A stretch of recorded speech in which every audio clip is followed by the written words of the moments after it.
Hi everyone, welcome to Simply Grace Lifestyle.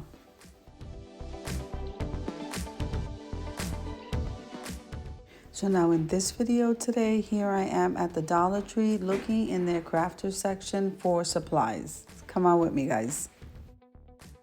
Now, if this is your first time visiting my channel, I want to say welcome. I hope that you like my video and I hope that you stay and subscribe. Now, for those who may not know, I have a main channel and it's called the DiyCrafts Home Decor, and I would love for you to go on over there and visit. I'm going to go ahead and link my channel below in the description box. So let's get started, guys. Now, did you know that clicking the like button and full watching a video helps me to grow? And comment below because I would love to hear from you.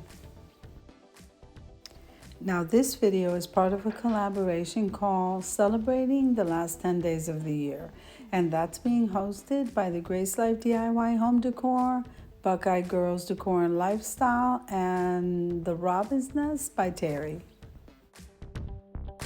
Now I'm going to be linking the host and the channel links down below in the description box along with the playlist. So make sure full watch the video, subscribe to our channels, and then head on over to that playlist, guys.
Now I hope you enjoyed the shopping trip as much as I enjoy showing you. If you liked the video, click like, share, and comment. Don't forget to subscribe, guys. And don't forget to hit that notification bell so that you can get notified every single time I upload a video. Have an amazing day, guys. Happy New Year.